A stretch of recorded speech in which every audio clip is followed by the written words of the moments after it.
Olha só, duas gigantes, a AMAG e a Impasa, anunciaram um acordo bilionário para a construção de usinas de etanol e milho.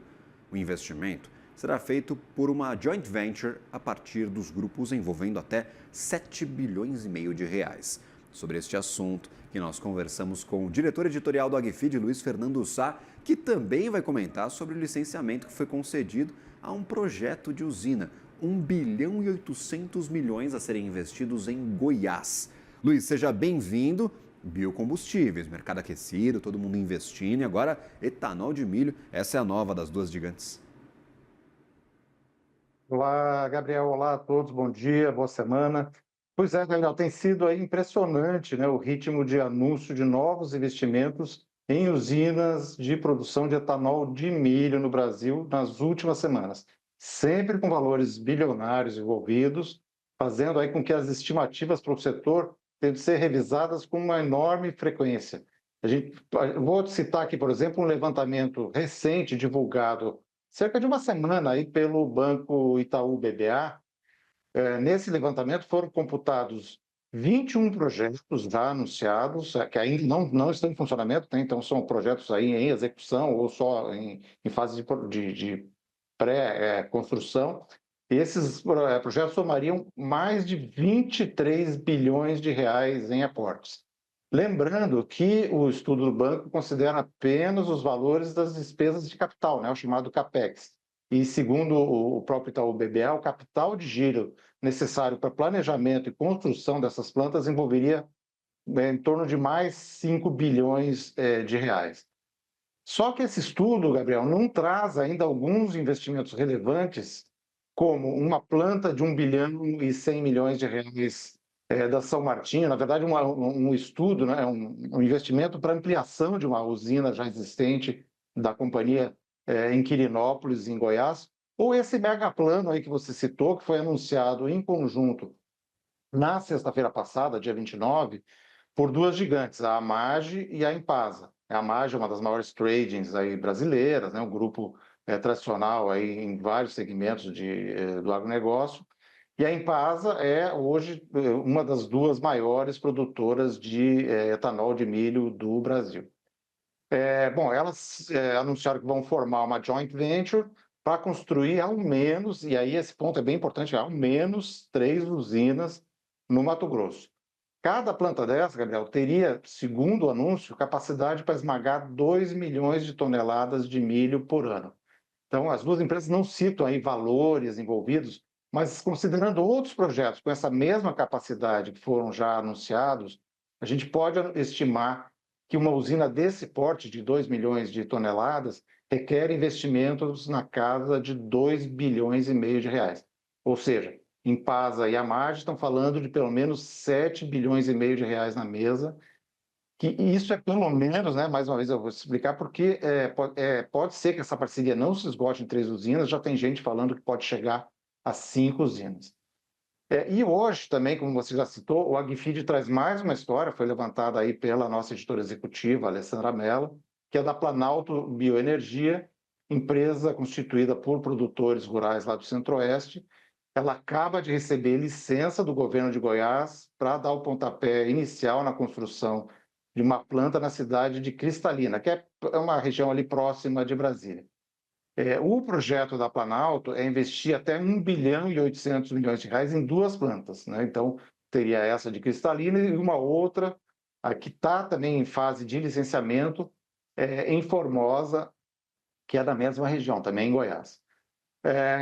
Assim, aquela conta do Itaú BBA da semana passada já está velha, né, Gabriel? Assim, ela já superaria aí 30 bilhões de reais em investimentos anunciados em etanol de milho nos próximos anos. Bom, aí, se a gente pegar o número e transformar isso em litros, em capacidade produtiva, o que significa?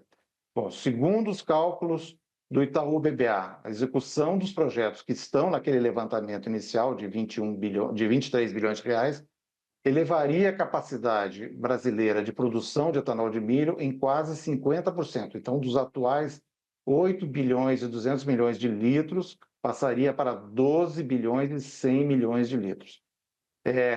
A conta, mais ou menos assim, a gente pediu aí ajuda para o diretor executivo da Beyond Mato Grosso, que é uma entidade que reúne aí as indústrias desse setor de biocombustíveis, e ele disse, olha, com cada 2 milhões de toneladas de milho se produz 1 bilhão de litros de etanol. Então, vem muito mais etanol de milho por aí.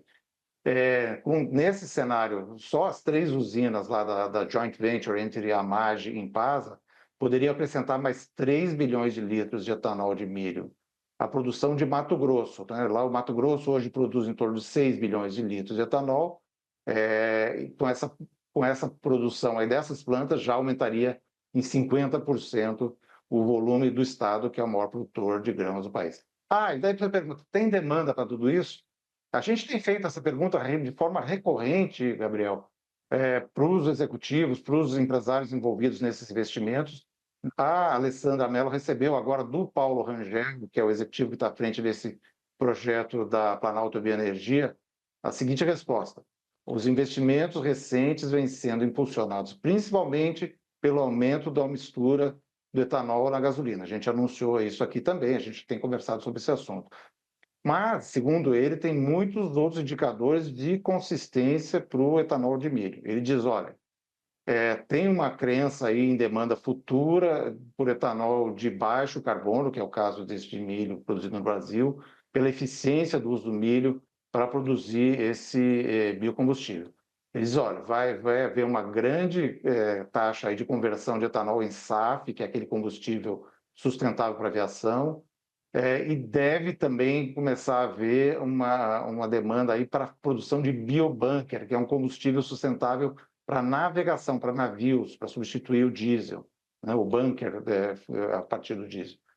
Ele lembra que ainda tem a possibilidade aí de aberturas de mercados internacionais para o etanol brasileiro, principalmente Japão e Índia, que é uma demanda aí antiga, onde eles precisam de muito combustível sustentável.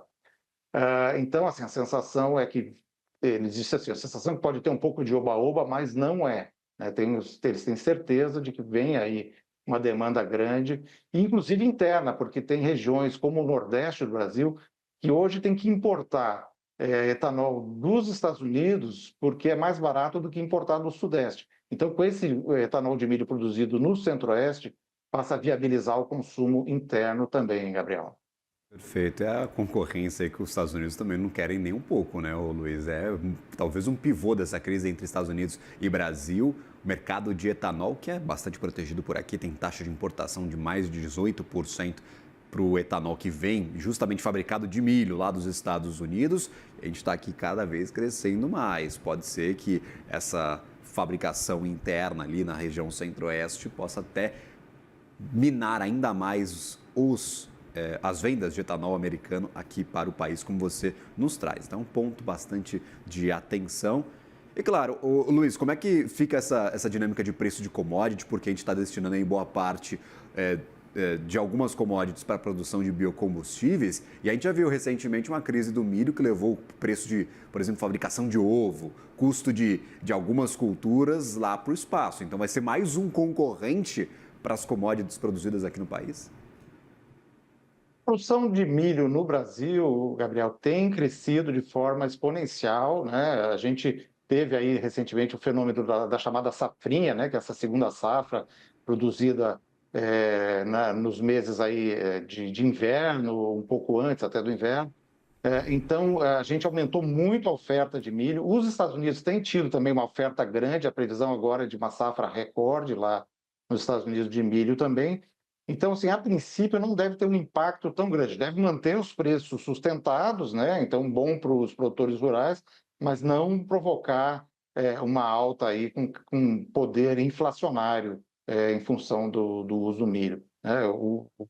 O DDG, o etanol de milho tem alguns subprodutos, como o DDG, que é usado para nutrição animal, então também o milho que eventualmente poderia ser destinado diretamente à nutrição animal vem através desse DDG, continua sendo usado para esse fim.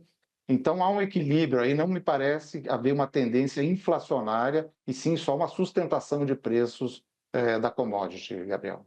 Safrinha que é só no nome, né? Porque a safrinha já virou uma Só no nome. safraça aqui no Brasil, já praticamente a segunda safra aí nesses meses de inverno. Sempre bem-vindo à nossa programação, meu caro. Bom trabalho a você, uma ótima semana. Até a próxima. Obrigado, Gabriel. A todos vocês também. Agradecido.